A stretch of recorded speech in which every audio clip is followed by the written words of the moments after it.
सादर नमस्ते। मेरा नाम लक्षिता माहेश्वरी है। मैं निम्बाहेड़ा की ही निवासी हूँ। वर्तमान में डीएलएड का अध्ययन कर रही हूँ। मेरा ये प्रश्न है कि मेरे कॉलेज में एक सर है, तो उन्होंने लड़कियों को कहा, सुबह सुबह लड़कियाँ जैसे मिलती है तो टीचर्स के चरण छूती है, आशीर्वाद लेते हैं, गुड मॉर्निंग विश करते हैं। तो सर ने ऐसा बोला कि लड़कियों बेटा तुम ना ऐसे चरण मत छुआ करो, ऐसे पाप लगता है। तो मैंने तुरंत उन्हें कहा कि ये तो हमारी संस्कृति में है, अपने से बड़ों का, माता पिता का, गुरु का आशीर्वाद लेना चाहिए, ये तो एक तरह से हमारा अधिकार है। तो सर बोले कि नहीं ऐसे पाप लगता है। और फिर मैंने ये भी कहा कि ये वैज्ञानिक रूप से भी इसकी पुष्टि हुई है कि हम जब भी किसी का आशीर्वाद लेते हैं और अपने अंगूठे से उसके दोनों पैरों के अंगूठे को छूकर अपने मस्तिष्क में, यहाँ जहाँ तीसरी आँख होती है जैसे बताते हैं, या कहते हैं मन होता है, यहाँ उससे छूते तो हमें उससे एनर्जी मिलती है, जिसे हम अपनी संस्कृति में आशीर्वाद कहते हैं और वैज्ञानिक रूप में एनर्जी कहा जाता है। तो इस पर वो कहते हैं सर कि कई सारे जो धार्मिक संत होते हैं बड़े बड़े, तो वो अपने चरण क्यों नहीं छूने देते। और मेरे सामने ऐसा कभी हुआ नहीं कि कोई ऐसा संत मिला हो जिसने चरण नहीं छूने दिए। तो मैं इस पर निरुत्तर हो गई थी, तो कृपया प्रकाश डालें। धन्यवाद। आपने कहा ऐसा कोई मिला नहीं जो ऐसे चरण न छूने दे, ऐसा गुरु कोई मिला नहीं है ना। तो मुझे ऐसे मिले हैं और ऐसे होते हैं, विशेष करके आर्य समाज में भी होते हैं ऐसे, और अन्य स्थानों पर भी होते हैं जो लड़कियों को दूर ही रखते हैं स्वयं से कि स्पर्श नहीं करना है। तो ऐसे भी गुरु हैं, तो ये इसको आप ठीक करें अपने मन में। तो लेकिन ऐसों की संख्या कम है, बाकी हैं जो स्पर्श भी कराते हैं। तो इसके पीछे आप जो साइंस कह रही हैं, तो वास्तविक रूप में साइंस तो जैसा ऐसा इसके पीछे कोई बहुत गहरा विज्ञान है ऐसा नहीं है। हाँ, मन का विज्ञान है, उसे आप साइंस कह सकते हैं, मनोविज्ञान है। जब हम किसी के भी समक्ष झुकते हैं तो हम नहीं झुकते हैं, वहाँ पर अहंकार झुकता है। झुकने का अर्थ है कि हम किसी को अपने से बड़ा मान रहे हैं, अपने से ऊंचा मानते हैं।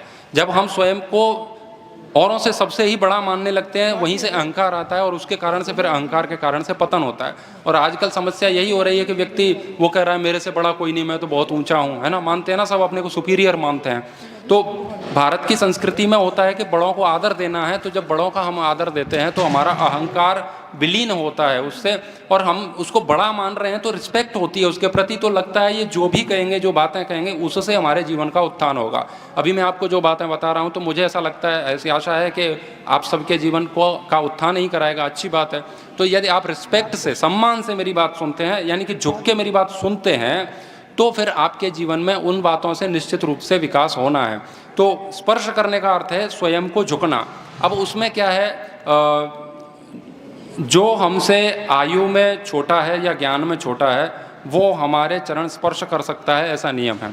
तो आपसे कोई बड़े हैं, उनके चरण स्पर्श करने में कोई बुराई नहीं है।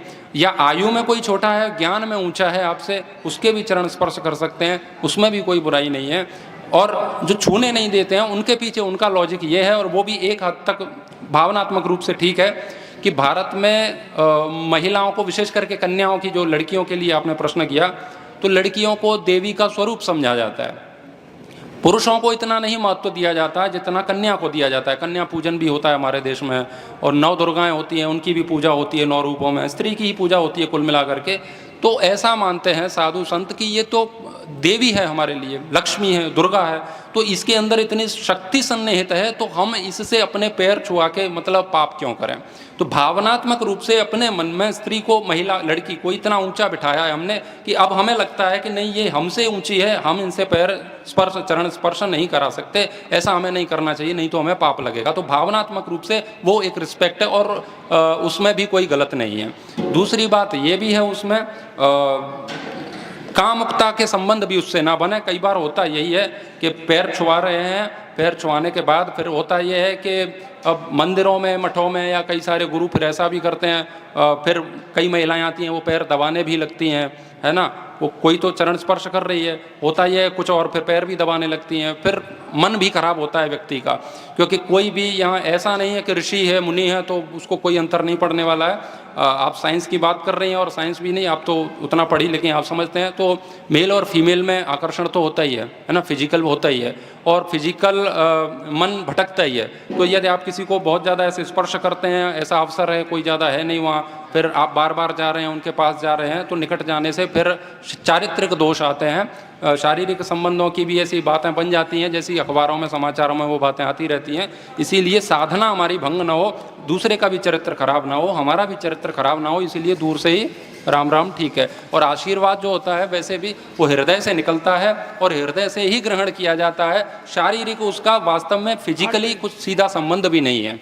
मन से ही देखा जाए तो आशीर्वाद मन से ही दिया जाता है और मन से ही उसको स्वीकार किया जाता है। आप भी मेरी बात दूर से ही सुन रही हैं और मैं भी आपकी बात दूर से ही सुन रहा हूँ। आपका भी कल्याण इतनी दूर से हो जाएगा और मैं बता रहा हूँ मुझे भी उसका पुण्य मिल जाएगा। तो जीवन का उत्थान उससे करना है तो वहाँ से भी हो जाएगा। तो किसी भी चीज़ में कोई प्रॉब्लम नहीं है। बात ये देखनी है कि कहीं उसके दुष्प्रभाव तो नहीं आ रहे हैं, है ना। तो उसके लिए ऐसा होता है। धन्यवाद।